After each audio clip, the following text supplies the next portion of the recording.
Cette vidéo, c'est la suite de la vidéo qui a été abordée la fois passée, laquelle parlait de la modélisation des mires de soutènement. Cette fois-ci, nous allons parler des cas de chargement, comment appliquer les charges dans un mire de soutènement et par la suite dimensionner ces fameux mires de soutènement.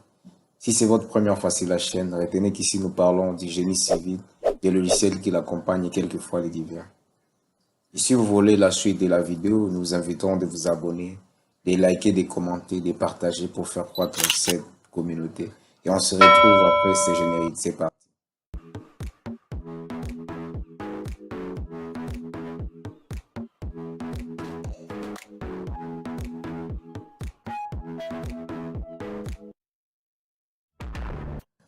À tout seigneur, à tout honneur, nous commençons ces tutoriels en disant merci à Dieu qui nous a donné cette opportunité d'être avec vous.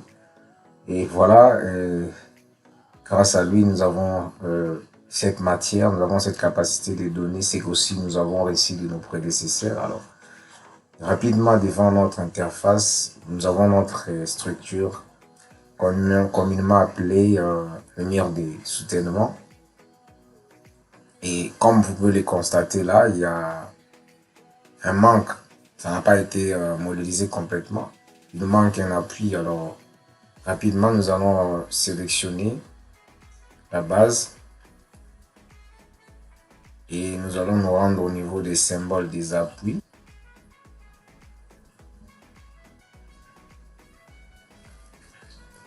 Pour choisir l'appui encastré, donc l'encastrement. Et nous allons venir appliquer ces appuis, voilà.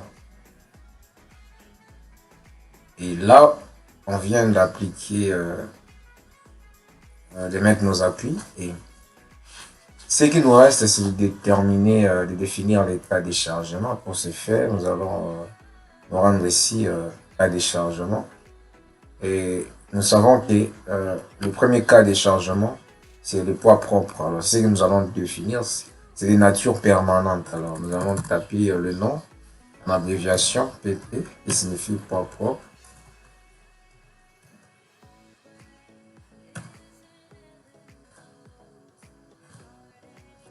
Et là, vous pouvez constater les symboles de charge activés. Vous voyez comment la structure est coloriée par le rouge aux extrémités. Donc voilà, si on désactive là, on va voir que ça disparaît. Donc le poids propre vient d'être appliqué. Ici, il y a encore un autre, disons une autre charge. Cette fois-ci, ça sera, c'est une charge permanente, bien évidemment. Ça sera la poussée des terres.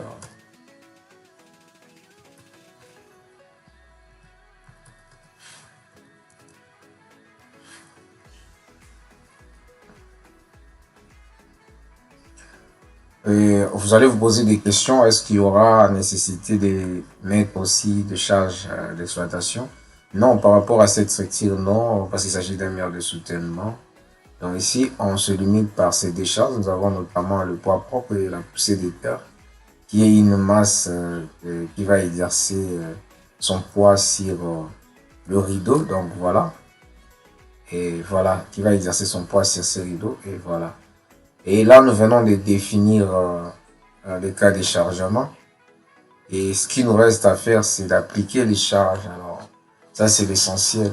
Avant de dimensionner, il faut savoir, c'est sur base de la charge que la structure ciblée que nous aurons notre dimensionnement, notamment la quantité aussi des aciers. Alors là, et rapidement, nous allons rapidement nous rendre ici au niveau des autres charges. Et ce qui nous concerne, il faut qu'on les sélectionne d'abord ici. Donc voilà, nous aurons là-bas autre charge. Nous aurons là-bas autre charge. Nous allons voir une palette, voilà, qui va s'étaler devant nous. Et ici, nous allons choisir ici charge par sol. Et là, je sélectionne la face qui est concernée par la poussée des terres. Donc, en opposition de nos contreventements. Donc, voilà. Et voilà. Et nous allons continuer ici. Nous allons aller au niveau des paramètres. Et dès que cet onglet s'affiche, nous allons essayer de renseigner. Il y a quelques valeurs. Alors, avant d'arriver là, on doit être bien informé concernant les éléments de notre structure. Notamment, on doit savoir la hauteur de notre mire de soutènement. Et parce qu'on doit chercher à remblayer, donc la hauteur doit être inférieure à la hauteur totale. La hauteur totale nous fait 3,20 m. Alors on peut supposer que nous avons 2 mètres des hauteurs des remblais qui seront répartis selon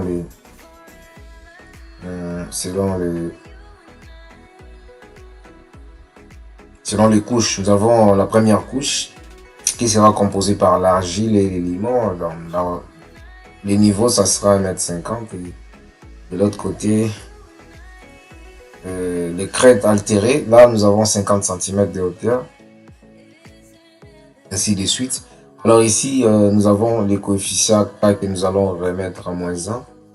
Et jusque là, ça va. Nous allons passer là-bas au niveau des charges. Ici, catégorie, ça va être la charge uniforme.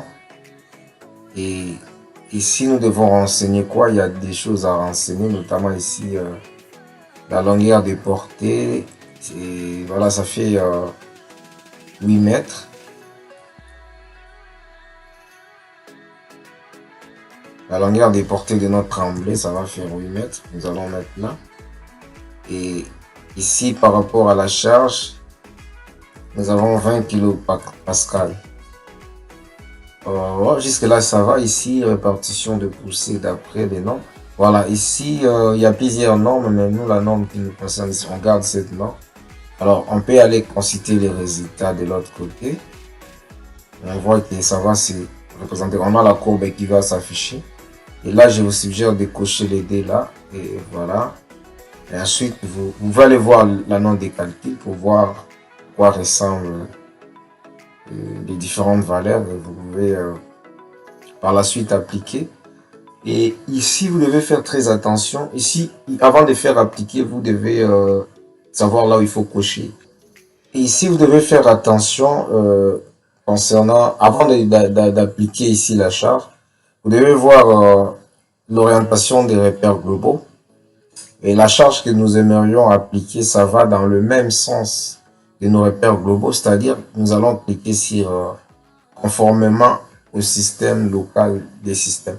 Si c'était dans les sens contraires, on allait mettre en opposition. Donc ici, nous allons cocher conformément, parce qu'on regarde les repères globaux, ça va dans les sens de nos poussées des terres qui sont exercées sur la structure. Alors, on va appliquer conformément au système. Donc là, nous allons appliquer, et comme par magie, nous allons voir que la charge, vous allez voir les symboles de la charge est bien visible. Donc, voilà.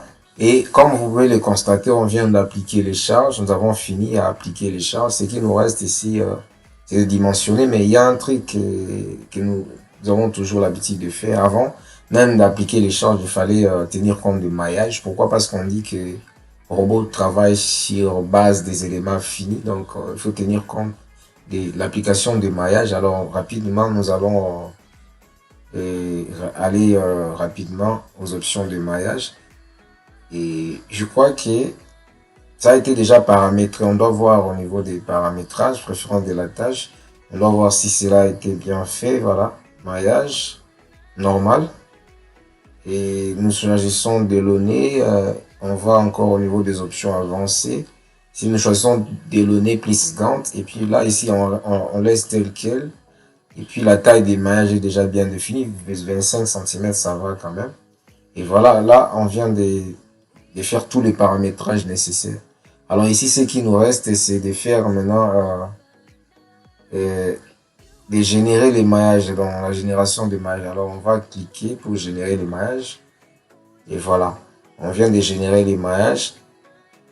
Donc on est déjà dans le bon. Et ce qui nous reste ici, c'est de lancer les calculs maintenant. On va essayer de lancer les calculs. Et voilà, après avoir lancé le calcul, nous pouvons maintenant procéder. Mais avant de lancer les calculs, il y a une étape qui est très cruciale qu'il faut faire bien avant. On ne peut pas lancer les calculs sans procéder par la combinaison des charges. Donc ça, c'est une étape vraiment cruciale.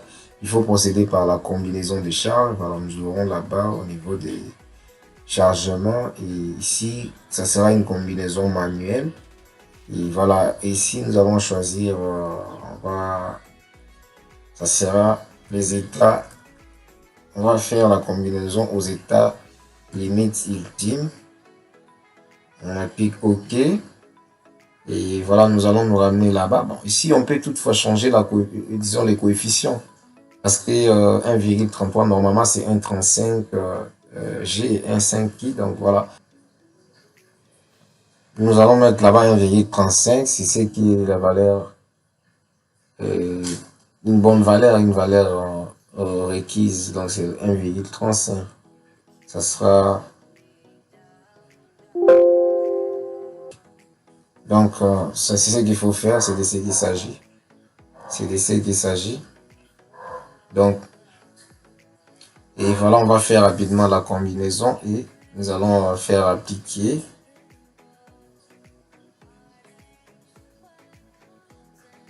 Et là, comme vous pouvez le constater, on applique et puis on ferme. On va essayer de vérifier là-bas. Il y a la combinaison qui a été fait aux états limites ultimes. Donc voilà. Après avoir fait cette combinaison, on peut maintenant lancer les calculs. Avant de pouvoir dimensionner, on lance les calculs. Voilà, il n'y a pas d'erreur, c'est-à-dire que tout est nickel, il y a zéro erreur, la modification, la modélisation a été bien faite et aussi tout a été fait, donc voilà. Voilà, et ce qui nous reste maintenant, c'est de faire les dimensionnements. Et voilà, c'est simple, nous allons sélectionner et nous allons nous rendre là-bas, dimensionnement, ferraillage réel BA.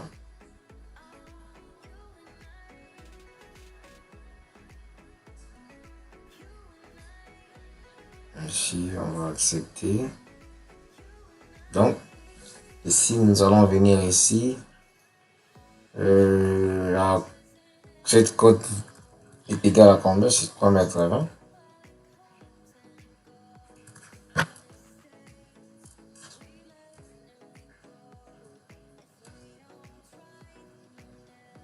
Ici, position de l'étage, bon. On met comme ça. Ici, millier non agressif. On peut mettre, on laisse non agressif. Et voilà, ici, concernant les dispositions des options, des calculs, voilà, c'est la partie qui est vraiment, voilà, ici, à l'enrobage, je crois que nous avons pris pour D, pour l'enrobage. On va calculer en fonction composée, bon, on laisse, on garde par défaut béton. Ici, voilà, la résistance est de 25 mégapascales. Ici, on garde par défaut. Voilà. Ici, je vous conseille, ici, concernant la classe des aciers, déjà, ici, nous allons choisir les HA400. Et concernant les choix des aciers, ici, nous commençons par la section 10. 10, voilà. Et acier transversal. La même classe toujours, HA400. Et c'est pareil aussi, hein. Il s'agit d'un voile, donc voilà. Et il n'y a pas de treillis soudé. On va juste accepter OK. Et voilà, nous allons passer maintenant au niveau des dispositions de ferraillage. Voilà, barre droite ici. Ici on laisse nombre de fils, donc si on garde par défaut. Et espacement de préférence dans des 5 à 25, c'est normal. Treillis soudé, on n'en a pas. Armature verticale, on garde ici par défaut. Ici, on va faire le choix des cadres. Voilà. Ici, tout est correct. Et on vient de terminer la disposition des armatures. Donc, on peut lancer des calculs, évidemment. Voilà, il n'y a pas d'erreur. Alors, on vient de faire les calculs, donc on peut aller là-bas pour essayer de d'afficher, voilà. Nous avons un voile de 26H à 10. Il y a aussi 26H à 10 de l'autre.